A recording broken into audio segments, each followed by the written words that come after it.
did some work here, and then I headed to my office at home. And, of course, the, that tragedy occurred. I watched all of it. And I just dumbfounded and stunned by the burning of Notre Dame. And to sit there in real time and watch that tower just crumble and fall into, it fell within the church itself, the cathedral itself. It was just surreal. I'm sure many of you had the same experience. And I was thinking, watching a tragedy unfold in front of our eyes, right? It reminded me of 9/11. I called you about. I was watching it and trying to work, but you couldn't take your eyes off the scene. I mean, it was horrible. And this one young man was standing in the street. He had his backpack on, and he's in real time, and he jumps up onto a concrete, I don't know, structure so he could see the cathedral. And you're people that live there, day in and day out, and walking by and watching this iconic cathedral being destroyed. It was devastating. I've never had the privilege of visiting Notre Dame. I've always wanted to go to Paris. My intention is to go. But right now, things are upside down there, too. They've been having protests, and they're fussing with one another over there. It's not good. Maybe this will unite the city and unite the nation. But in part of my education, in my undergraduate, I have one of my bachelor's degrees is in humanities. And we studied the arts and the letters of all the various periods. It was one of the best degrees. It has been it has served me well. And of course, you study the architecture as well, all the arts and literature, arts and letters.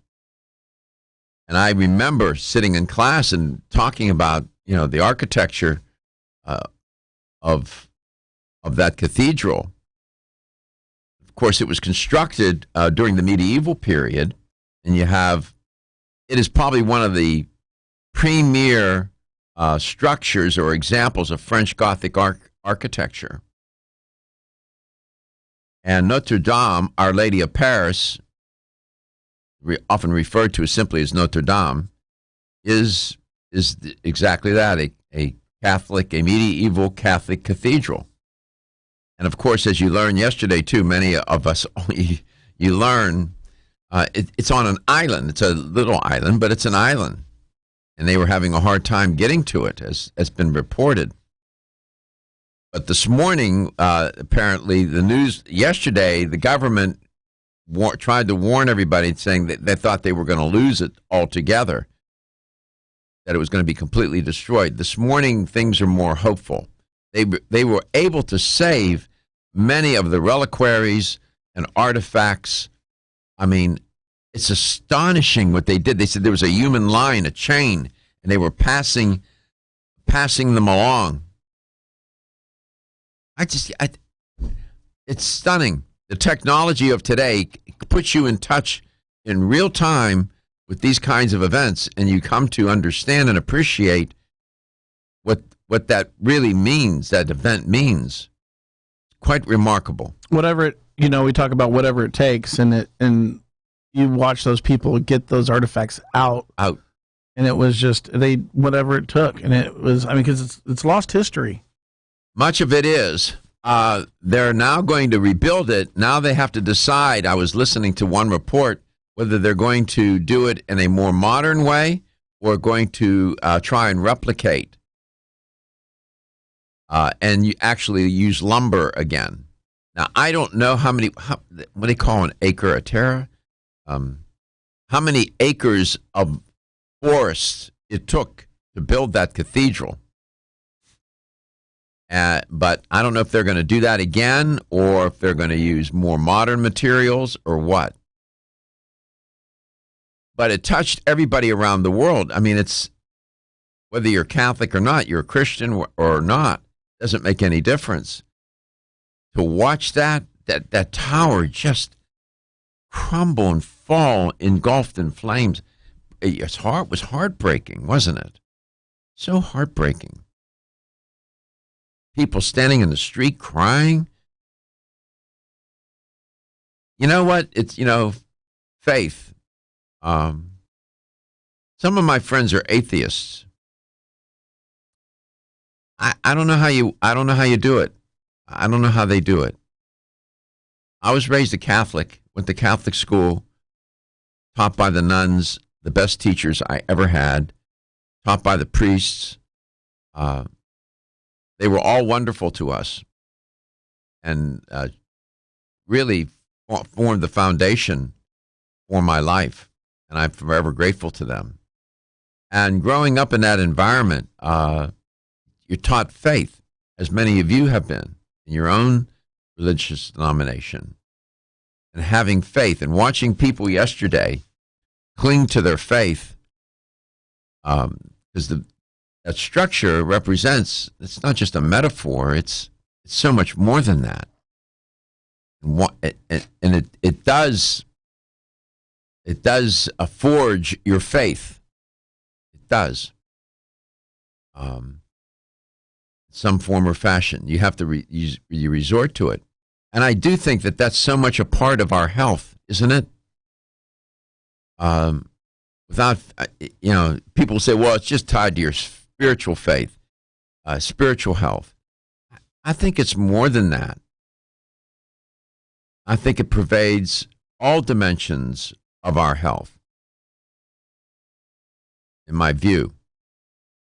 This is just one person. I'm a sample of one. This is just what I'm sharing with you is my understanding of what it means to me, and having faith.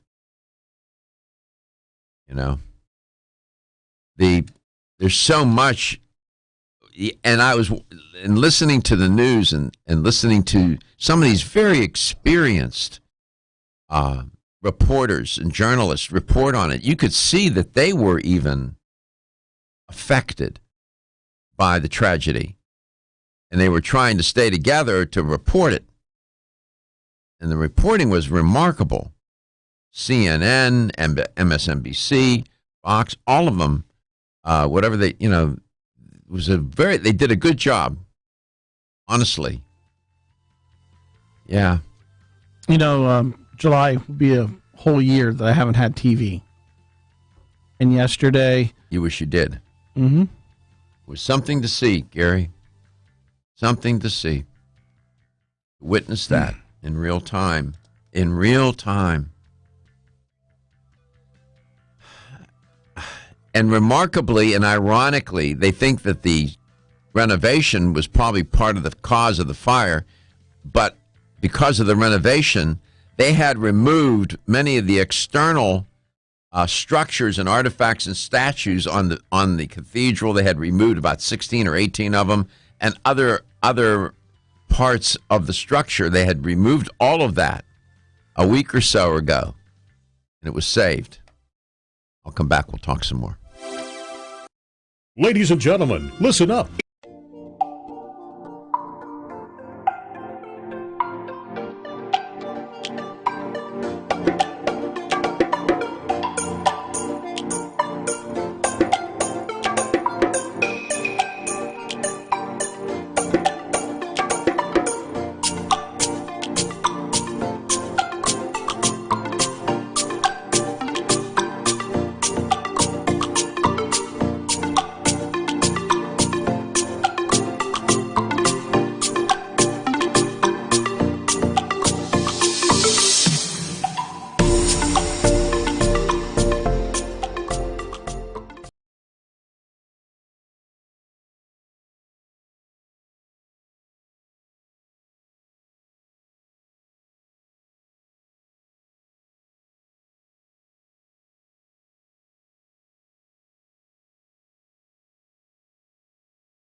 Yes, this morning to really, getting ready. Got TVs on all over the house and trying to stay in touch with the news and different networks. And I hadn't had a chance this morning, so I don't know the latest updates, the most recent updates. But one story I did hear was they were more hopeful this morning than they were yesterday about the cathedral above Notre Dame. And looking at some photographs, sketches over, not during this previous century and before, it's just a remarkable piece of architecture. I don't know. Maybe it'll pull people together. We realize the loss. And people often say, well, things happen for a reason. And my response to that is, no, I don't think so. I think we give meaning and reason to things that happen. Much happens randomly. Random. Not planned, not by design. It happened for a reason. I think what meaning we give to things, to events, and purpose, we attribute reason, and that's fine. We all do it. I do it. We all do it. Whatever this will ultimately mean, and what we make of it, and how it will change everybody. It affected the whole world. From people all over the world. That's astonishing to me.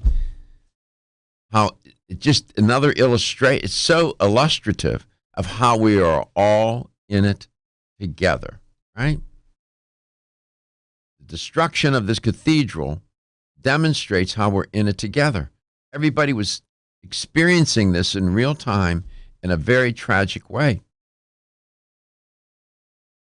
Reaching for their faith, reaching for some way to understand. So many lessons to be learned here. I won't dwell on it too much more now, but I just felt compelled to say something. Have to say something about it. I mean, how can you not report? Well, let me ask you, Gary, when did I first start reporting on measles? We'll shift. I would say probably about 8 months ago. Okay. Honestly, yeah, in the summertime. It was the summertime, yeah. All right. Now, if you all notice, all the major networks, cable, no cable, non-cable, whatever, print media, everybody's reporting on the measles. I reported on this months ago. I knew. My instinct was report on this story. Nobody was reporting on it at the time. Literally no one, except for the CDC was posting their reports. But in terms of the major networks and cable networks and whatnot, no, there was nothing, hardly anything at all. I think Dr. Gupta may have said something, Dr. Sanjay Gupta from CNN many months ago, but I was reporting on it, if you all know, and we got the tapes. And I said, I thought it through, and I said, report on this. And somebody said to Gary the other day, oh, measles is no big deal. It doesn't kill anybody. That is, before there was vaccine, about 500 children a year would die from measles. About 2 million would get infected. About 500 would die. It can be deadly. It can cause encephalitis, or swelling of the brain, which can kill a person. And it is contagious as any virus can be. You could be walking down a concourse of an airport. This is no joke. I'm not exaggerating. Walk by somebody who's infected, and you could get infected. And there are people walking around refusing to get vaccinated. That is ridiculous. This virus was eventually eradicated back early 2001 or something. They declared it eradicated. I thought, yeah, right. Viruses have been around millions of years. The ignorance of sometimes scientists can be ignorant too. To think you don't know, man, stop it. These viruses know how to survive. And exactly what I thought. I was just lucky, but it was primarily instinct. And now everybody's reporting on it. And it's alarming. I mean, they identified one patient, patient 0, this one person who was infected and traveled and infected others and really put into play this drama of measles, of all things. And do you know that there are still people refusing to get vaccinated? Find them. They need to be sequestered. If you're not going to get, if you're going to put others in danger, it's irresponsible, man. Stop it. So now everybody's reporting on it. So my point is, we're not asleep at the switch here. I'm just telling you.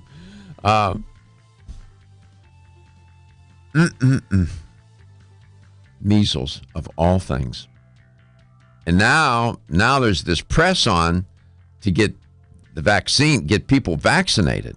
Herd immunity would protect us. But when people start refusing to get vaccinated, that herd immunity starts to go away. It's terrible. And people are afraid to get the vaccine because they're afraid of getting sick. Really? Come on. Stop. Come back. We'll report some more. There's other things trending as well. You're listening to and watching Let's Talk Nutrition, coast to coast and globally. Dialed in. Don't be stressed out.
Welcome back. Welcome to Let's Talk Nutrition, wherever and however you may be listening or watching the show, and whatever you may be doing.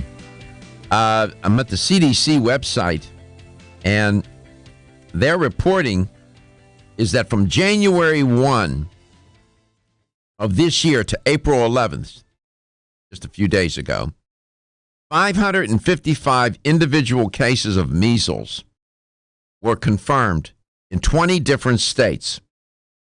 The CDC reports this is the second greatest number of cases, measles cases, in the U.S. since it was eliminated in 2000. I said 2001. I was off a year. Arizona, California, Colorado, Connecticut, Florida, Georgia, Illinois, Indiana, Kentucky, Maryland, Massachusetts, Michigan, Missouri, Nevada, New Hampshire, New Jersey, New York, Oregon, Texas, and Washington, in alphabetical order, are the states. You can see that it is widespread. This virus is virulent and can be vicious. It is one of the most contagious viruses. They say you get within feet of somebody with this virus, you could get infected. Never mind being in the same room, same house, touching them. I remember when I was a kid, I got it, measles. I remember having to stay home from school, and Dr. Kissel came to the house. That was his name, Dr. Kissel. He had his office on Lincoln Avenue. I remember these things. It is remarkable.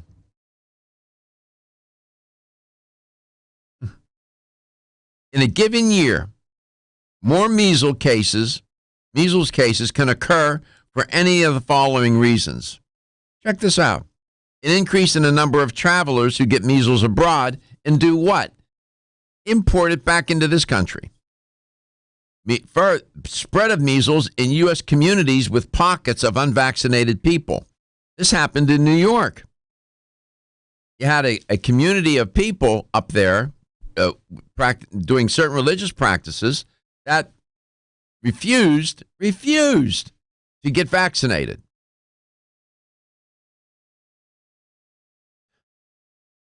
In 2018, the U.S. experienced 17 outbreaks. 3 of the outbreaks in New York State, New York City, New Jersey, respectively.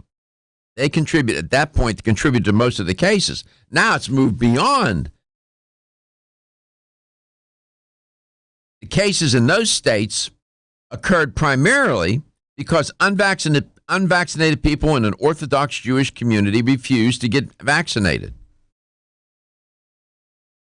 These outbreaks were that's a report from the CDC. I'm quoting now.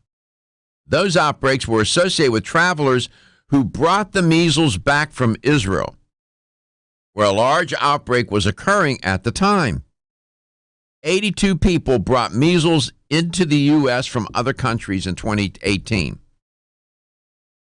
That's the greatest, this is a CDC reporting now, greatest number of imported cases since measles was eliminated in 2000.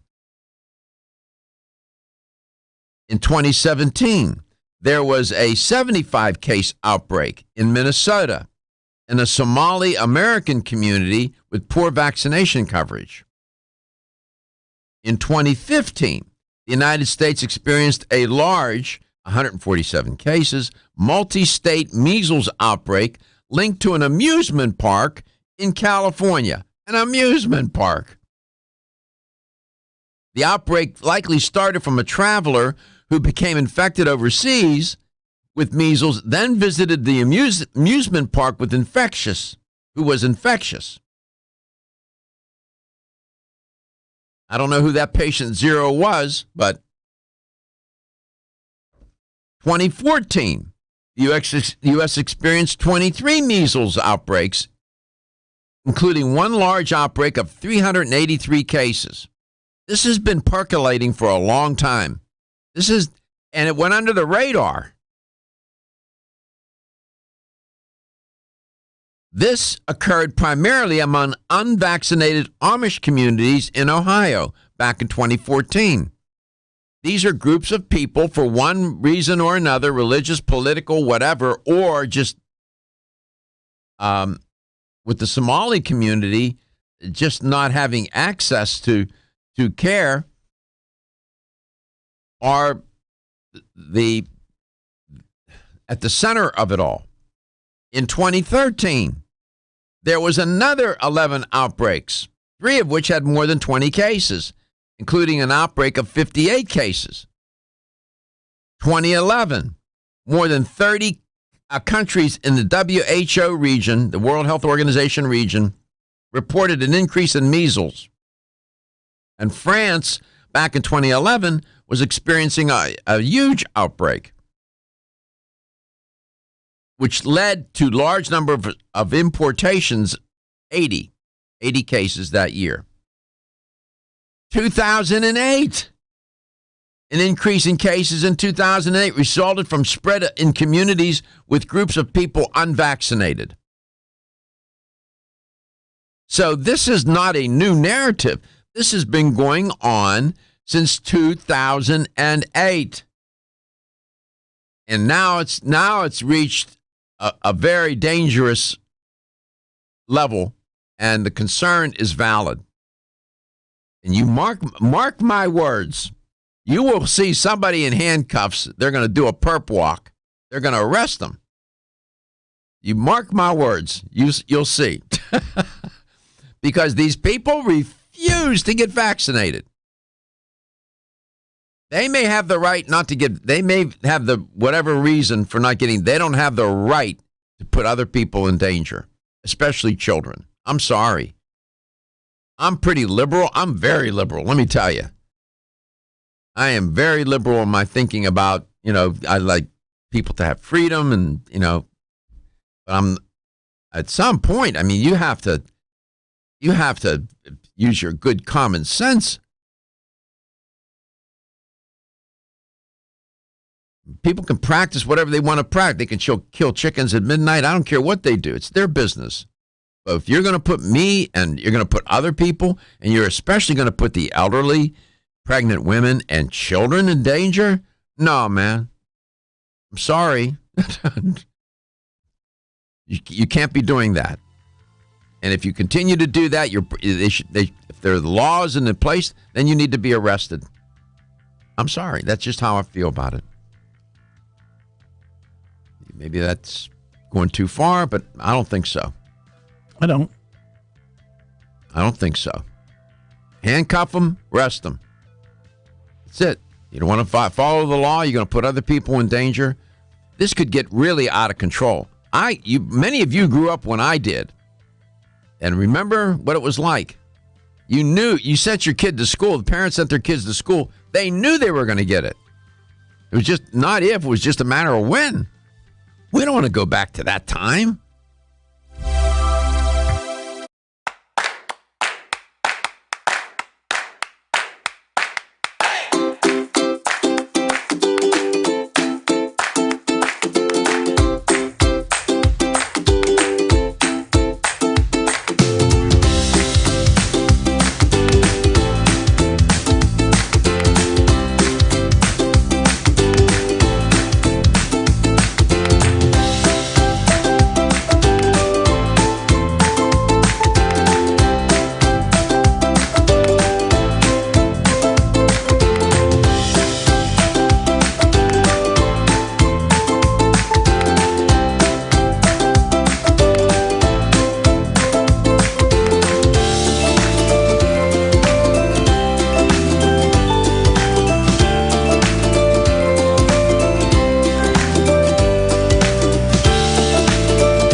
the things you learn when you produce and host a show like this, it takes a lot of research. I could have a crew of 6 and still wouldn't be able to get it all done. I was just curious. I know this virus has been around forever and ever. And I was thinking, okay, really, when did we become aware? And I asked Gary, I said, when do you think they started to notice this virus? And how about the 9th century? A famous Persian philosopher doctor, whose name I cannot pronounce, published one of the first written accounts of measles disease. And then in 1757, several hundred years later, a guy by the name of Francis Home, Home, he was a Scottish physician. He demonstrated in 1757 that measles is caused by an infectious agent in the blood of patients. And then in 1912, here in our country, measles became a nationally notifiable disease, as they called it. Unbelievable. By the way, it was back in 1954, a fellow by the name of John F. Enders and Dr. Thomas C. Peebles collected samples of several ill students during a measles outbreak in Boston, Massachusetts. They wanted to isolate the measles virus in the blood of these students and create a measles vaccine. They succeeded in isolating measles in 13-year-old David Edmonston's blood. That's the accuracy of the history here. This has been going on for hundreds of years.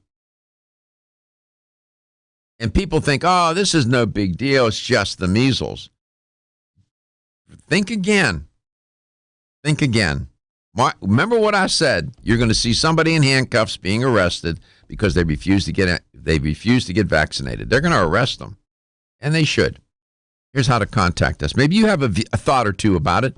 You can call and express your view. 877-897-8255. That's 877-897-TALK. Follow us, like us on Facebook at Let's Talk Nutrition. You can also send us messages through Facebook.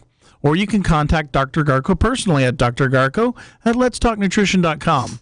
On Instagram at Let's Talk Nutrition, and subscribe to our YouTube channel, Let's Talk Nutrition, where everything is archived. It also is closed captioned for the hearing impaired. We have over 65,000 views now and 1,100 videos. And I don't wear a tie. People say, God, you're so relaxed on that show, man. You show up, you got relaxed gear on, you don't wear a jacket, you don't wear a tie. I said, no, it's radio. But you're on TV. I said, I know, but it's still radio. A lot of fun, isn't it? It is. Isn't it good? I like the responses we get back from people when they send us messages through like Facebook or emails or cards. You got a card. We received a birthday card yesterday. Huh, Gary? Yes, we did. From Lorraine in Sarasota. And Gordon Bird, program director for WHNZ, brought it in. He said, Doc, I got a card. And I opened it up. I said, Gary, it's from Lorraine. And I said, she sends me a card every year. And he was sitting here. I said, let's call her. Because her phone number. And we called her, didn't we? Yes, we did. And I thanked her. We thanked her. She asked about you in the card, man. Yeah. It's fun. It's a lot of fun to do it. It's a responsibility. It's a lot of responsibility because you got to be accurate. You got to, you want to try, you're trying to do a service. You're trying to do the right thing. You often hear me say that our relationship with food begins early in life. Many experts say it begins in utero. As I tell you, what your mom ate began to shape your relationship with food. Someday I'll break that out in greater detail, the epigenetics of it. It's complicated, but I have to find a way to talk to you about it so that I don't make it so tedious that you want to hit me over the head. It turns out as well that our relationship with physical activity begins early in life now. A review of 27 studies, this is a new study, between 2004 and 2018 in different countries found an alarming increased rate of decreased physical activity among children and teens, children, adolescents, and teenagers. Many teens quit playing sports, we're seeing now. Overall activity starts to decline during early, they said in the study, school years among kids who at one time were active. And so one of the lead authors in the study, a doctoral student in sport and health sciences at the University of, and I can't pronounce, I don't speak Finnish, but it's in Finland, said, being physically active in childhood and adolescence may be of high importance since it can postpone the time of becoming inactive later on. Close quote. Many of you, including myself, when we were children, being inactive, there was no such thing. Children were out playing and played till the streetlights came on. That was the signal to go home. Otherwise, your mom or your dad came hunting for you, calling your name and then, embarrassing you with your little pals. Your relationship with exercise, apparently, according to this is an interesting piece of research. I have not seen this kind of study, is showing that we learn to become sedentary very early and tend to stay that way. This is not good. And so what we're doing is we're creating, remember you hear me say, we create an obesogenic environment. An environment that encourages, inspires, and helps create obesity. And the environment is not just physical structures and parks and whatnot. The environment means what we're watching and seeing others do. And all the things that pull us away from eating well and being physically active. Wow. Somebody's got to tell this narrative, right? We share that narrative. I've been physically active my entire life. I learned that. I didn't know any other way. There was no other way, was there? Little did I know. Thank goodness I didn't know. We'll come back. We'll get into the second hour. Much more to report. A lot going on all over the world. We'll be back.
To the show. Great to be with you. Thanks for tuning in.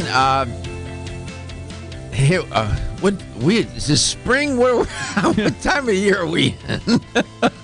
I just saw our resident ex-Marine just walk in. Yeah.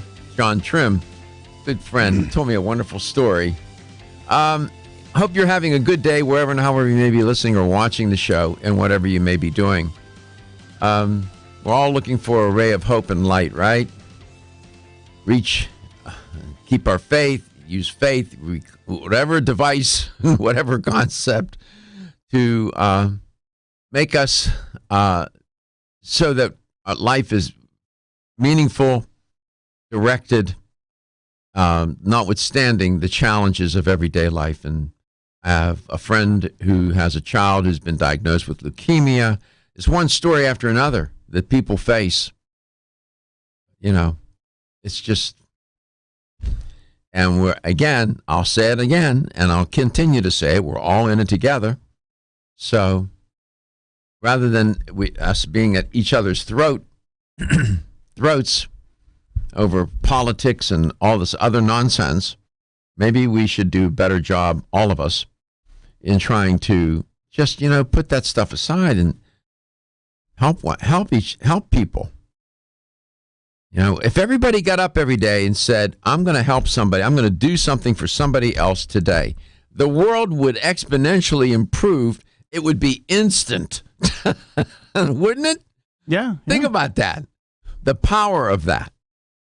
If everybody got up and said, I'm going to do something for somebody else today, and if we did that every day, everybody on the planet did that, I think what a remarkable place it is a remarkable place, even in spite of ourselves.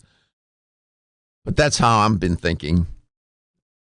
Didn't always think that way, but you live long enough and you run into enough traffic, so to speak, and you know what I mean, your trials and tribulations and tragedies and so on.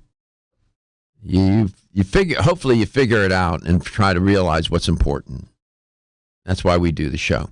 We do the show for you, and in our own way, try and educate and empower people so that you really can take charge of their health and maybe do something about their life that they otherwise wouldn't do. You'd be surprised who listens and why they listen and what effect the show has on them. I never understood that until they had me do appearances and people would come up to me and tell me what the show meant to them. I was totally oblivious, I must admit. No longer. But here's how you can connect and make contact. 877-897-8255. That's 877-897-TALK. Don't forget Dr. Garko's personal email is drgarko@letstalknutrition.com. Follow us, like us on Facebook at Let's Talk Nutrition, on Instagram at Let's Talk Nutrition. And please, again, subscribe to that YouTube channel, Let's Talk Nutrition, on YouTube, so you can get alerts when we come on live. I've done my share of shows on sleep and how important sleep is. It's one of the most underrated, although well-studied lifestyle dimensions or variables. It's truly remarkable how much, when you look at the science of sleep and what we know about it, I mean, we know a lot.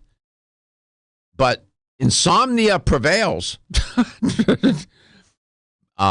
Prescription drugs, prescription medications to help people sleep are in the billions of dollars. And some of those drugs are so dangerous and addictive in their own way, right?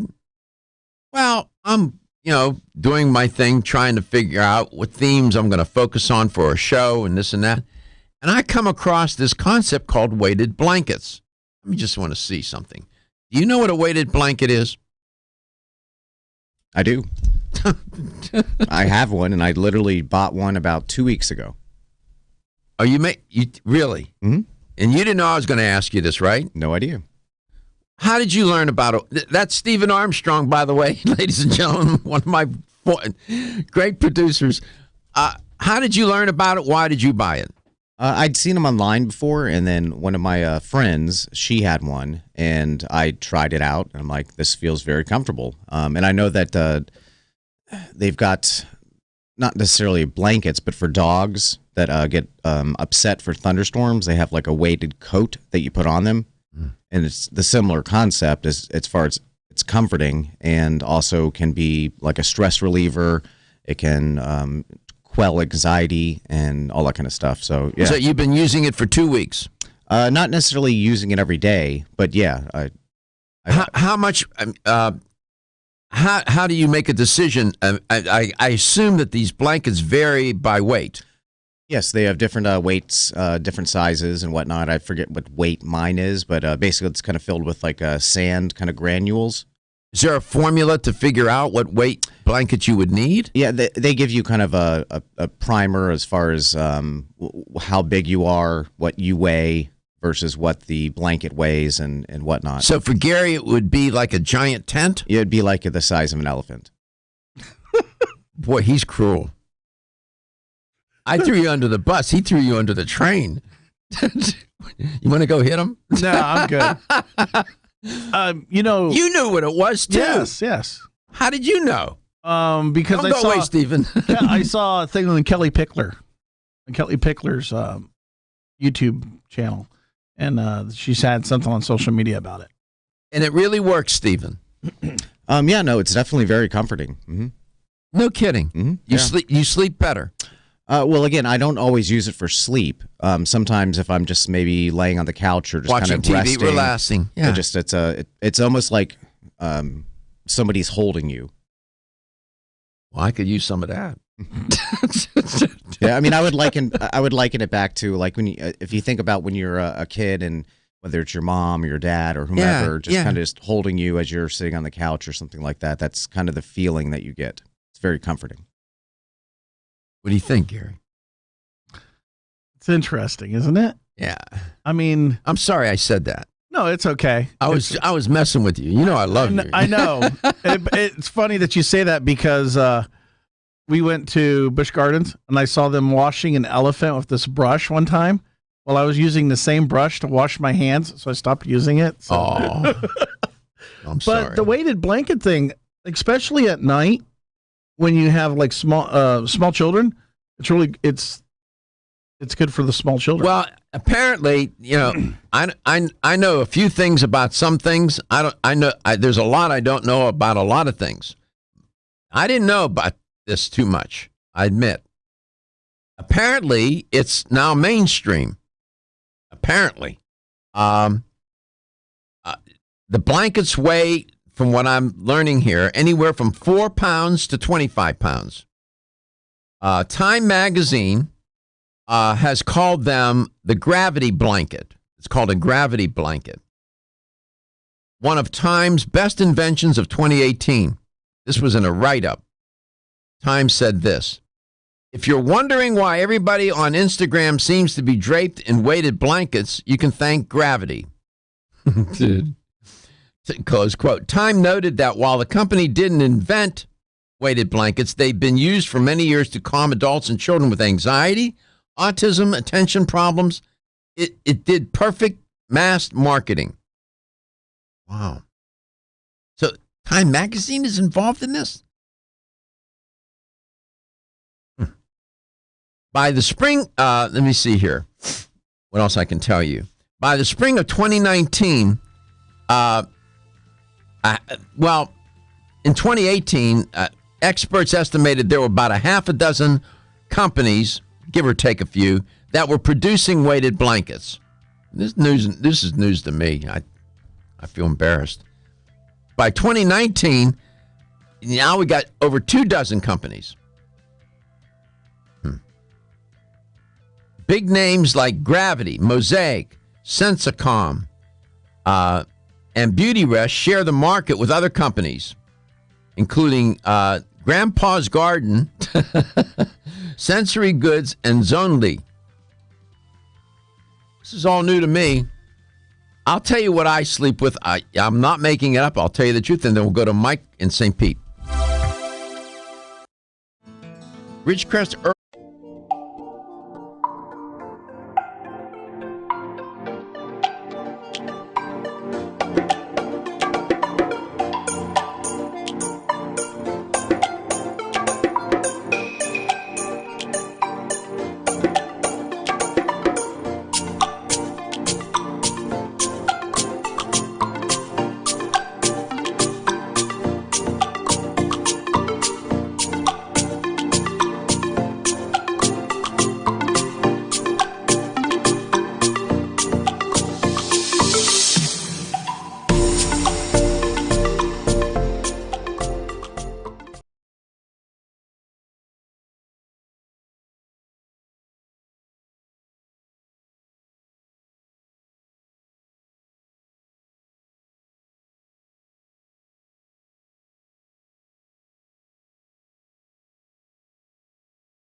You notice I said yet though. I asked Gary. I said, "How are you doing with your weight?" I don't. My style. I don't put pressure. Right. Right. I don't do that.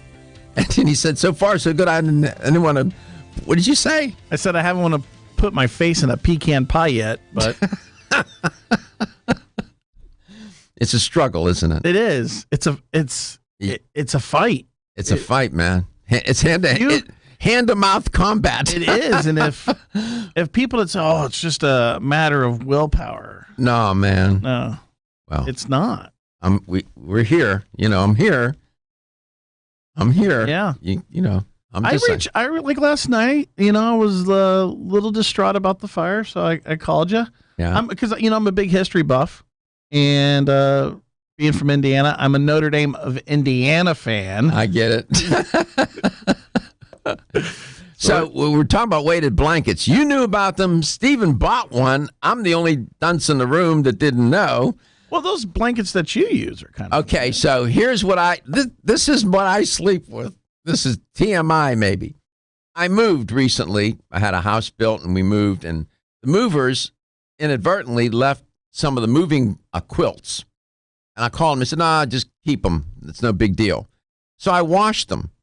And so one day I was in the house. It was during the wintertime. It was cold. And I grabbed one of them and I put it on. I was on the couch and I put it over me. I said, "Geez, this thing is comfortable. It's like a quilt." And that's what I use to sleep with now.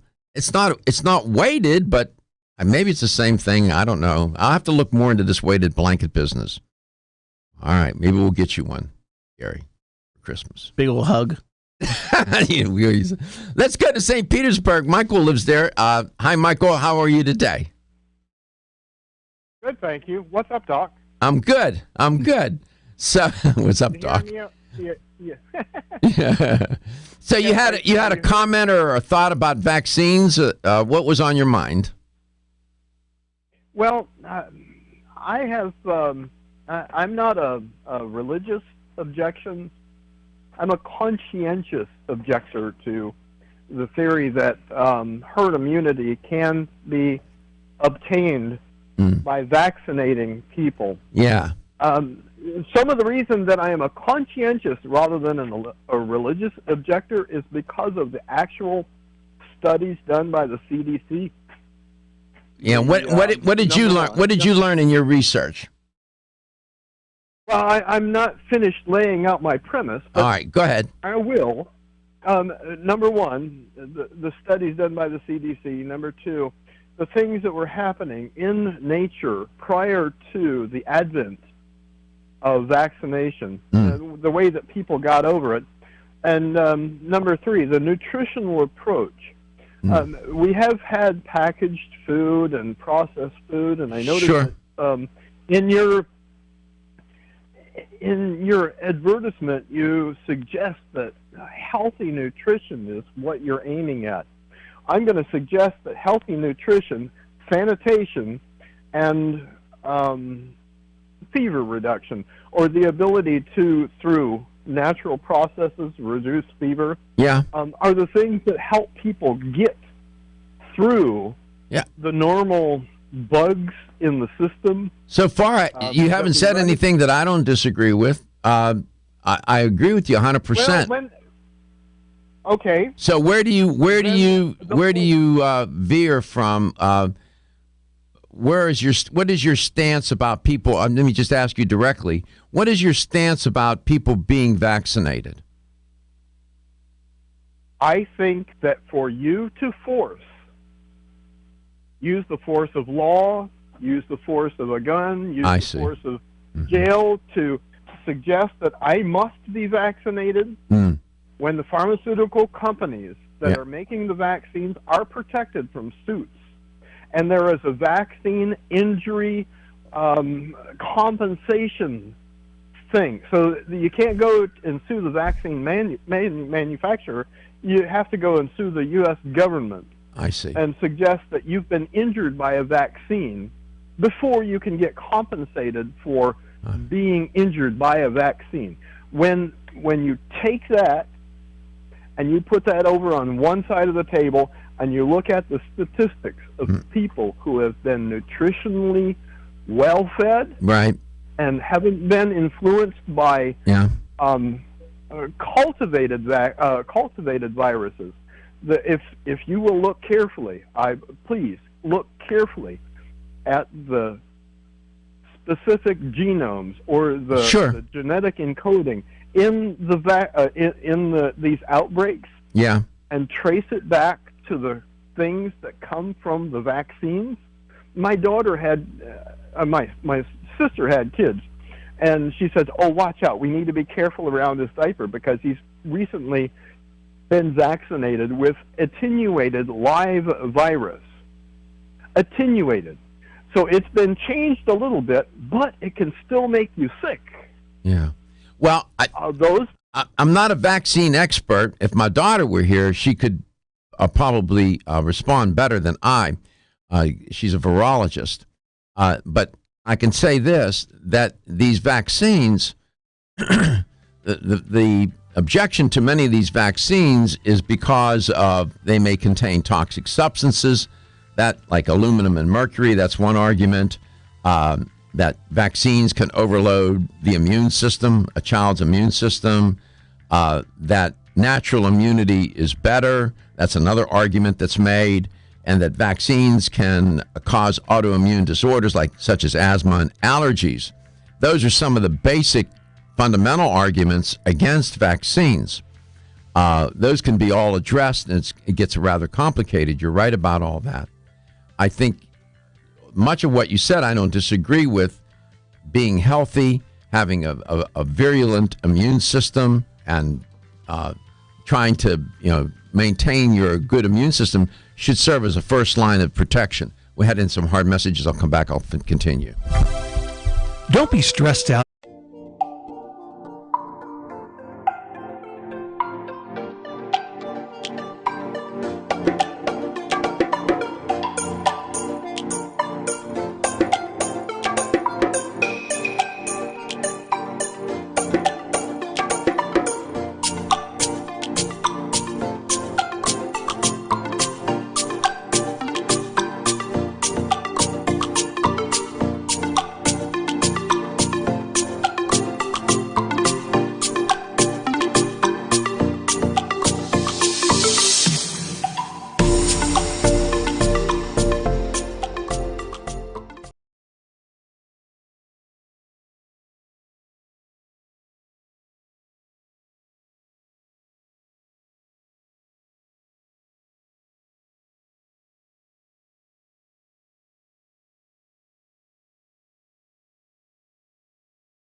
Waiting. Jan's been waiting on the phone. I don't like to do that. Let's go and talk to Jan. Jan, welcome to the show. It's great to have you on. Thank you. So, and educate me about weighted blankets. I don't know anything about weighted blankets. Well, I don't know anything about them, but just logically, you know how they'll swaddle a baby to calm it? Right. I think that what happens when the weight is on, something happens in the brain that when that weight is on you, you tend to relax. That's interesting. I never thought of it like that. I didn't think of it that way. Were you familiar with the concept? No, I just saw it and I just thought, well, it's logically, it's heavy, so people are going to kind of go with the flow, so to speak, and if it's heavy, they're going to just relax, and go with it. And I think it causes people to relax, and I think that's why a lot of people don't sleep well, is that they just don't know how to relax. Yeah, it's hard to relax. What happens biochemically, I can give an explanation. When under stress, when the stress response is activated and you're in that modality, if you're in it for a short period of time, you're responding to a stressor, that's fine. But if it's all day long, your body is pumping out these stress hormones, one of which is cortisol. Cortisol is very important, and cortisol levels should be high in the morning, low at night, because it can disrupt sleep. It will keep you hypervigilant, so to speak. And what happens is at the end of the day, people have been under stress all day, and they don't relax. They don't practice, diaphragmatic breathing or just take a moment. They build up such an inventory of cortisol that that they can't get to sleep, and they suffer from insomnia. That's a biochemical explanation. You're right, though. It's hard. We live in a very stressful world, and some people just don't know how to manage it. How do you manage it? That's exactly what I've done over the years, is that I just mentally, I'll just shut off. Your brain just wants to keep solving problems, even though you go to bed. And you got to take your mind off of that, because you're not going to solve them there in bed. So I just focus on the room around me, like I'll picture the walls, or I'll just focus on my body. I'll start with my fingers and relax. That's called the relaxation response. Yeah. So it takes your mind off of your problems and onto your body, and once you start, I get to my shoulder, I'm asleep, Yeah, I don't even get to the whole body. They use that in self-relaxation techniques and self-hypnosis, where you start from your feet and work up to the top of your head and relax the body, and then implant, these positive messages. That's good that you do that. That's very good. It's a good idea. It works best. What's that? I said it seems to work the best, because you take your mind off of whatever's keeping you awake and distract it, sort of. Yeah, experts often talk about, too, focus on your breathing. Just focus on your breath and your breathing. That's another thing to focus on, and breathe from your diaphragm instead of from your lungs. Do diaphragmatic breathing. I appreciate your call, and I appreciate you listening to the show and your comments. You make good sense about the weighted blankets, someone holding you, cuddling you. You're right. That pressure, it feels good. Good idea. Good hypothesis. Thank you, Jan. Yeah, I don't know why. I don't know what in the brain responds to that. Why the weight, but that's what the reaction is. I don't know where that reaction comes from. I'll have to look into it. I'm here to learn just like everybody else, but I appreciate you contributing very much. Okay, thanks so much. Have a good day. Thank you, Jan. Let's go to Hank in Westchester. Hank, how are you today? Thanks for calling. Hi, Hank. Yeah, good morning. How are you? I'm finer than Peach Fuzz. How are you? I'm good. Please excuse me for diverting right quick once. As far as stress, the best lesson I ever learned about handling stress came from a barber when I was about 5 years old. And that was? My father just got a haircut, and the barber shaved around my father's ears and the back of his neck, and I wanted the same thing. The barber asked, "Why do you want that?" Well, I didn't have an answer for him. He said, "Remember, Hank, there's no sense of getting lathered up if you're not going to shave."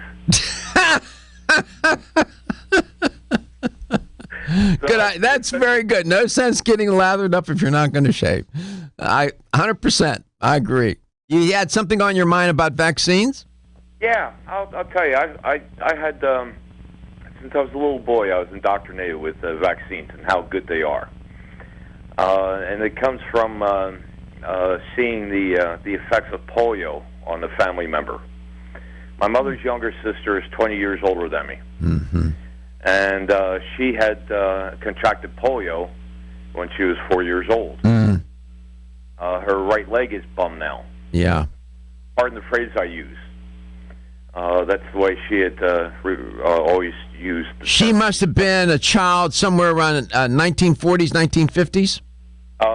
She was born in 1940, Okay. and I believe she got, if I remember correct, she got polio at the age of 4 or 5, so 44, 45. Yeah, I was right. It was a scourge, Hank, at the time.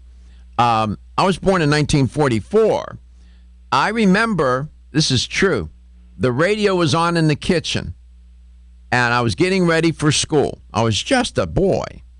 And the news, it was like breaking news back then. I don't recall how they reported it, but Dr. Salk had discovered the vaccine for polio. I remember I heard it on the radio, and I even knew as a boy that was a big deal because we were all afraid of getting polio.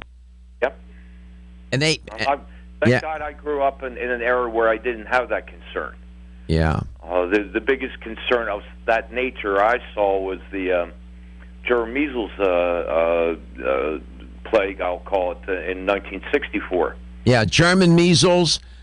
When we were children, Hank, the concern going to school was risky. There was measles, there was scarlet fever, there were chickenpox, and any number of other infectious diseases that you would contract, mumps that you would contract at school. The list was endless. And one of my sisters had worked for a pharmaceutical firm, a very major international firm, and she was in the law department. They had to deal with a lot of lawsuits. Maybe I'm not giving away trade secrets, I don't know. But nonetheless, the general attitude was to save 98, 99% of the children from getting sick. It's unfortunate that maybe 1% get reactions to it. I don't know that they do. Well, But, that is such a observed through osmosis. That's such a controversial area, and some of that argument against vaccines, some of it is fallacious, some of it maybe not so much, and it's sometimes very difficult to sort out. My daughter, of course, as I reference often, is a virologist, has her PhD in virology, knows a lot about viruses and how they behave. She also worked for a pharmaceutical company and has always worked for pharmaceutical companies as a scientist, and knows how these things work. And I would love to get her on, but we always appreciate your call, Hank. We'll be back. Want to get at the core issues that make weight loss so difficult?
and have the LTN health question of the day. I was talking about the measles outbreak that we're now currently experiencing. And I shared with you, and I had asked Gary I just wanted to make sure. I said, when did I first start talking about the measles outbreak? He said, months ago, 6 months ago or more. And it's true. And I've just felt my instinct was to report on it. I said, for some reason, I think that this is going to become a major story. And it has. And been reporting on it for months now. All of a sudden, the mainstream media finally figured out, oh, we got a crisis here. And everybody's concerned. Of course, the CDC has been on top of it forever now.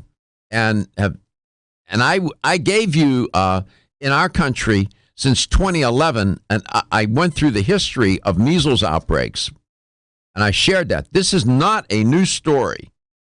But here's the question. When was the first written account, when was among the first written accounts of measles? Was it in the 9th century, 19th century, or 21st century? When was there some of the first written accounts of measles? 9th century, 19th century, or 21st century? If you have the right answer, I can't guarantee you won't get the measles, but I can guarantee you'll win a $25 supplement gift card. 877-897-8255. That's 877-897-TALK. It's just remarkable when you look at the history of measles, what has happened and how it's gotten out of control. It's concerning and alarming. And again,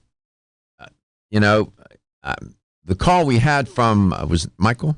Was it Mike in St. Pete? I understand his argument, that people, can find natural ways to try to make their immune system robust and just as strong or virulent as the virus itself.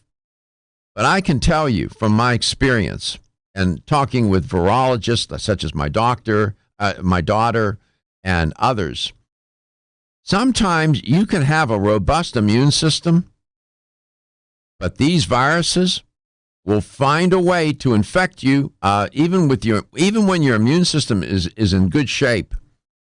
But even if it's slightly compromised, this particular measles virus is highly virulent, very contagious, and it is a virus that, it doesn't even have to be very close contact for you to get infected. You could just be in the room with somebody that has it, and you'll get it. It is just a dangerous virus. And this whole argument about vaccines and should you force people, I know it's very debatable, and I appreciate Michael's courtesy. He wasn't contentious or argumentative or obnoxious in the way presenting his argument, and he did it in a respectful, intelligent way, and I appreciate that. I'm open-minded. I'll listen. My style is not to go after people, and I just don't like doing that. I'm uncomfortable with that. It's not that I'm conflict averse. I just think that there are ways. I think to solve problems, you can't be screaming and yelling at people. You just can't. Right, Lorraine? Isn't that right? Yes. How are you today? Fine. Good. You up there in Newport Richey? Newport Richey, right? Yeah, I met you once at the health food store. Yeah. Which one? The one on 19? Yes. Yes, I think I recall. Reggie. Yeah. Yes, I recall. How have you been? How are you doing? Good. My daughter died, though, from cancer. Oh, I remember now. Oh, I'm so sorry. I remember she was, yes, you shared that with me. Now I remember you. I am so sorry that happened. I know that. My husband went to the doctor, and he told him to relax and go to sleep. So I walked by my husband's room, and he said, "Feet go to sleep, legs go to sleep, knees go to sleep." Yeah. Well, just go to sleep. And I walked in, and my neck was on. He said, everybody up, everybody up. Mm-hmm. There's very hard to find words of comfort for someone who's lost a child that way, and to watch your child suffer like that. And all I can say to you is that, you just do the best you can to try and understand it and deal with it. It's so difficult. The words, it's just hard. It's about as hard as it gets in life. Ready to die. Yeah, it is. It is. It's just, I saw so much of it, Lorraine, when I was sick. I saw so much suffering. I saw common people, everyday people. I don't know how the roaches do it. Yeah. You try to make sense of it, Lorraine, and I tried. I even took Gary with me one day to the chemo room, and he saw with his own eyes. I wanted him to witness that and see it. And you see people struggling and holding on, and you see their loved ones with them sometimes. I saw young couples. This one couple, she was young, and she was beautiful, and her husband was handsome. And she was awfully sick, and she was in that chemo room. And then you see elderly, and you see children, you see all. It was humbling to witness. But my deepest thoughts and condolences to you and your family about your daughter. I'm so sorry. But what was the answer? What was the answer, by the way? The 9th century. 9th century. It was a Persian doctor. It was a Persian philosopher doctor who wrote among the first written accounts of measles. So this is nothing new. It's been around a long time. But thank you for calling. Thank you for listening to the show. Appreciate it very much. And I wish you the best. Thank you. Yeah, thank you. No, thank you. It was a privilege. Thank you for sharing your story of your daughter with me when I met you. And thank you for telling me today about her. She's in a good place, and she's not suffering. That's good. As best we can make of it all. That's something that we all face in life, and we do the best we can and try to figure it out and give meaning to it. I know it's so difficult. It is. I mean, this is about as tough as it gets, right? You can lose material things, money and fortune and this and that, but when you lose a life, a loved one, that's a whole different story. Your health is your wealth. I'll see you tomorrow. I love you. Everyone's raving about